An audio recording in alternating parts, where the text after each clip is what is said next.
विधानसभा चुनावों को लेकर के कांग्रेस भी दमखम के साथ जो है वो चुनावी मैदान में तैयारी में जुट रही है।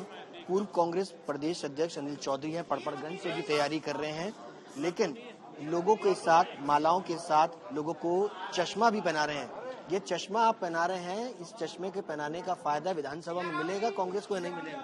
देखिए, ये एक सेवा है। आज बाबा भीमराव अम्बेडकर साहब जो संविधान रचयिता थे, आज उनका महानिर्वाण दिवस है।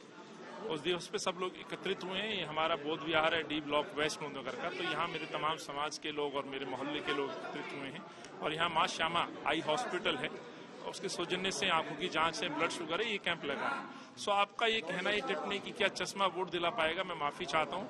आज इस दिन सियासत ना करके इतनी जरूर बात कह सकता हूँ कि बाबा साहब से प्रेरणा लेकर के न्याय की लड़ाई मैं जरूर लड़ूंगा। और जो कुचले लोग हैं, दबे कुचले लोग हैं, और जो पटपड़गंज के साथ 10 साल में अन्याय हुआ, जो उसका हक है, उसके हक की लड़ाई में लड़ूंगा। जनता तय करेगी क्यों मेरे साथ होगी। लेकिन मैं यदि चुनाव लड़ रहा हूं तो मैं मुद्दों पे लड़ रहा हूं। 10 साल में पटपड़गंज का बहुत नुकसान हुआ है, नशे की बढ़ोतरी हुई है, हमने मुहिम छेड़ी शराब के खिलाफ। सो वो तमाम बातें लेके जाएंगे। असली चश्मा तो वो हटाना है जो इस सरकार ने पहनाया हुआ था, चाहे वो केंद्र की सरकार है या दिल्ली की सरकार है। जो जनता की आंखों के सामने एक ऐसा चश्मा जो सच नहीं दिखाई दे रहा था, वो चश्मा हट चुका है। हम तो ये लोगों की रोशनी, आंखों की रोशनी के लिए एक सेवा है जो यहाँ के लोगों के समाज के द्वारा प्रोवाइड की जा रही है। हमारा बोध विहार डी ब्लॉक का ये बोध विहार है, जहाँ पे आज ये दिन मनाया, बाबा साहब को याद किया। कांग्रेस के लिए आप न्याय यात्रा कर रहे हैं, दिल्ली की जनता के बीच में घूम रही है, लेकिन कांग्रेस किस पायदान पे खड़ी नजर आ रही है? क्योंकि पब्लिक कह रही है कि कांग्रेस जीरो है दिल्ली के अंदर। आप जनता से पूछिए, ये आपके पास कौन सी रिपोर्ट है, मुझे जानकारी नहीं है। लेकिन आज जब मैं बैठा, आज बाबा साहब को हम याद कर रहे हैं, उनको नमन कर रहे हैं, लेकिन यहाँ स्वाभाविक है, मैं एक एमएलए रहा हूँ, तो जनता उन तमाम बातों को याद कर रही है जो 1600 कॉलोनी, जिस कॉलोनी में गरीब लोग रहते थे, चाहे वो डी ब्लॉक की हम बात करें, जहाँ सीवर नहीं था, सड़कें नहीं थी, पानी नहीं था, पार्क नहीं थे, यहाँ तमाम कांग्रेस ने दिए। तो 10 सालों में यही तो मैंने कहा अन्याय हुआ है पटपड़गंज के साथ। और 10 साल में कुछ नहीं बदला, बल्कि जो कांग्रेस के समय में काम हुए थे, उस समय तत्कालीन मुख्यमंत्री यहाँ खुद आई थी, कामों को शुरुआत करा के गई थी। तो जनता के मन में तो मुझे उसके विपरीत माहौल दिख रहा है। तो मैं तो ग्राउंड रिपोर्ट बता सकता हूँ। आप बात करिए लोगों से, निष्पक्ष तरीके से घूमिए, आपको दिखाई देगा। कांग्रेस और आम आदमी पार्टी का गठबंधन नहीं होने वाला है, और आम आदमी पार्टी ने साफ कहा है कि हम गठबंधन नहीं करेंगे। आम आदमी पार्टी मुद्दे लेके चल रही है, लॉ एंड ऑर्डर। दिल्ली में लॉ एंड ऑर्डर बाकी में मुद्दा है। ये विषय तो मैं जब अध्यक्ष था, मैं हर हफ्ते उठाता था। दिल्ली क्राइम की राजधानी बन गई है। पर मैं अरविंद केजरीवाल से ये भी पूछना चाहता हूँ कि नशे की राजधानी किसने बनाई? ये दिल्ली की जो आबो हवा है किसने खराब की? क्यों अरविंद केजरीवाल या देश के प्रधानमंत्री ये नहीं बताते कि दिल्ली के अंदर लोगों का दम घुट रहा है? उनके खुद के इतने बड़े मंत्री, जो रोड ट्रांसपोर्ट मिनिस्टर है नितिन गडकरी साहब, कहते हैं कि मैं आता हूँ यहाँ पे मेरे बेचैनी और इन्फेक्शन हो जाता है। अंदाजा लगाइए उन गरीबों के घर में जिनके अंदर जो छोटे छोटे बच्चे हैं, मासूम बच्चे, उनकी हालत क्या होगी।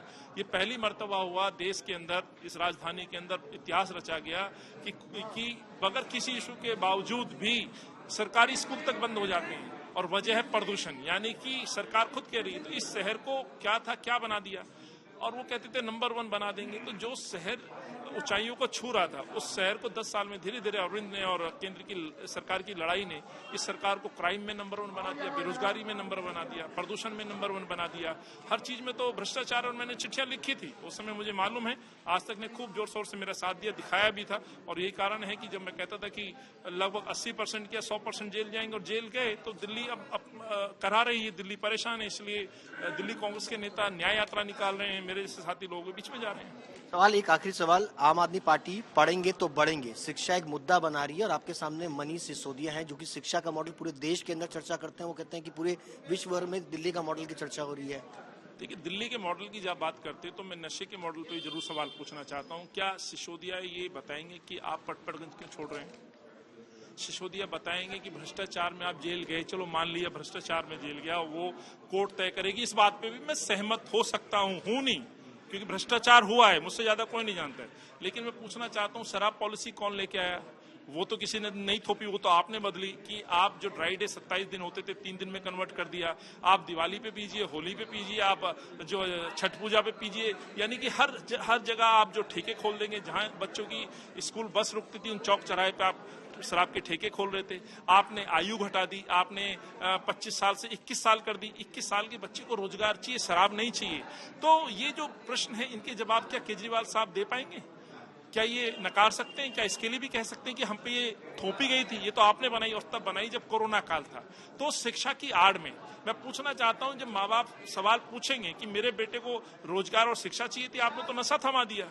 आप आड़ में बच नहीं सकते हो। शिक्षा मॉडल की बात यदि विस्तार से करेंगे और गंभीरता से बात करेंगे, आंकड़ों पे बात करेंगे, तो आपको पता चलेगा 9th में फेल होने वाले बच्चों की तादाद कितनी है, क्यों बच्चों को रोक दिया जाता है, क्यों 11th में रोक दिया जाता है।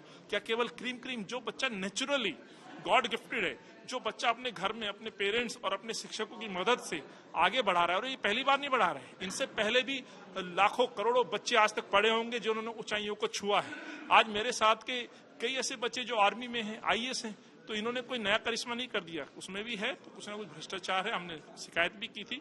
तो ये शिक्षा की आड़ में एक बड़ा जो दिल्ली का जो स्वरूप बिगाड़ा गया है, उसके लिए जो दोषी हैं, उन दोष को छुपाने की कोशिश है। चलिए, बहुत बहुत शुक्रिया अनिल चौधरी। इनका साफ तौर पर कहना है कि शिक्षा की आड़ में आम आदमी पार्टी ने दिल्ली को राजधानी जो है उसको शराब की नगरी बना दी और इन मुद्दों को लेकर के वो जनता के बीच जाएंगे। कैमरा पर्सन पवन के साथ सुशांत मेहरा, दिल्ली।